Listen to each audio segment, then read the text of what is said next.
Teman-teman sedang merasakan ketidaknyamanan di dalam hati?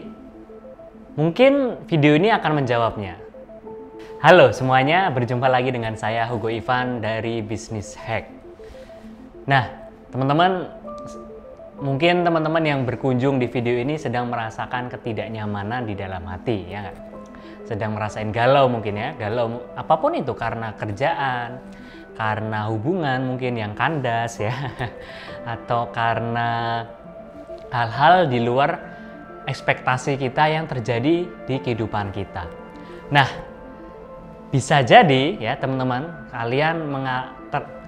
bisa jadi teman-teman, kalian terlalu banyak memikirkan hal-hal yang di luar kendali kita.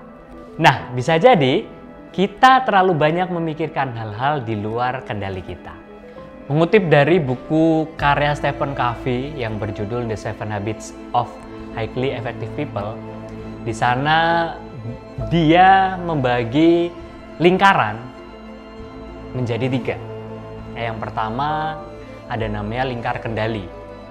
Lingkar kendali ini adalah hal-hal yang dalam kendali kita gitu, yang makanya namanya lingkar kendali kan.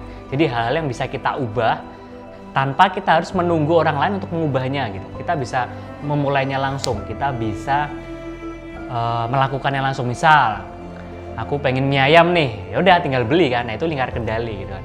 Atau misal, wah teman-teman pengusaha, wah aku mau nambah stok barang dagangan nih. Nah itu namanya lingkar kendali karena kita nggak butuh orang lain untuk melakukannya atau untuk mewujudkannya. Lingkar kendali artinya hal-hal yang dalam kendali kita, dalam kontrol kita. Itulah namanya lingkar kendali. Yang kedua, ada namanya lingkar pengaruh, circle of influence. Nah, lingkar pengaruh ini 50-50 teman-teman ya. Kita tidak bisa mengendalikan hal ini penuh gitu. Kita hanya bisa mempengaruhi, makanya namanya influence, pengaruh.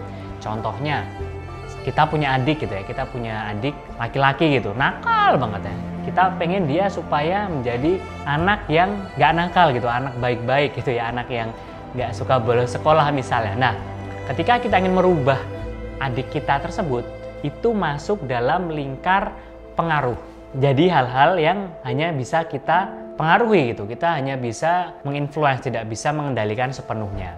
Nah, sama juga teman-teman ketika kita dalam sebuah perusahaan, misal teman-teman sebagai pebisnis gitu ya. Nah, jadi sama kayak teman-teman pebisnis, ketika teman-teman ingin mengubah ya, teman-teman misalnya punya karyawan nih, karyawan itu ngeyel, karyawannya itu nyolongan misalnya ya, nyolong duit gitu ya, nggak pakai nota gitu kan, biasanya gitu ya. Karyawannya ngeyel lah, atau karyawannya males gitu. Nah, teman-teman pengen mengubahnya gitu ya. Nah, itu nggak bisa teman-teman, cuma jadi lingkar influence saja, lingkar pengaruh. Kita bisa mempengaruhi dia untuk berubah, tapi keputusan berubah hanya ada di karyawan kita tersebut. Jadi artinya yaitu kita hanya bisa mempengaruhi, tidak bisa mengubahnya.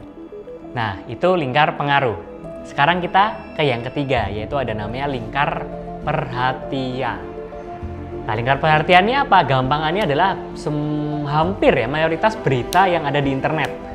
Ya, berita tentang presiden, politik, bahkan berita tentang kecelakaan, berita tentang artis, dan sebagainya. Yang kita sebenarnya nggak bisa ngapa-ngapain atas hal itu gitu ya. Kita nggak bisa ngapa-ngapain ya, cuma tahu aja gitu, cuma jadi perhatian kita. Kita tahu tapi cannot do something gitu ya.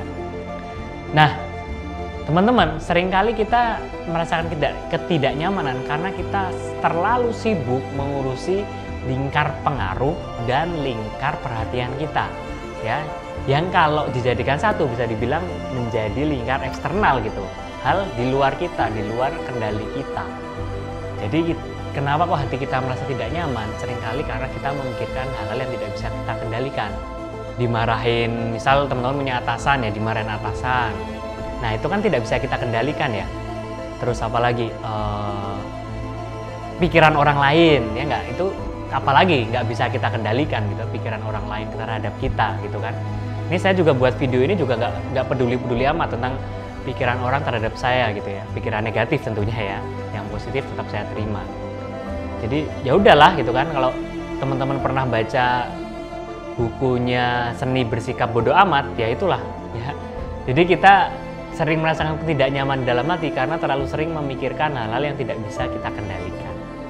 Jadi mulai sekarang teman-teman, yuk kita lebih concern, kita lebih fokuskan diri kepada lingkar kendali kita supaya hidup kita jadi lebih bahagia dan tidak overthinking ya. Oke, sekian video kali ini, sampai jumpa di video selanjutnya. See you.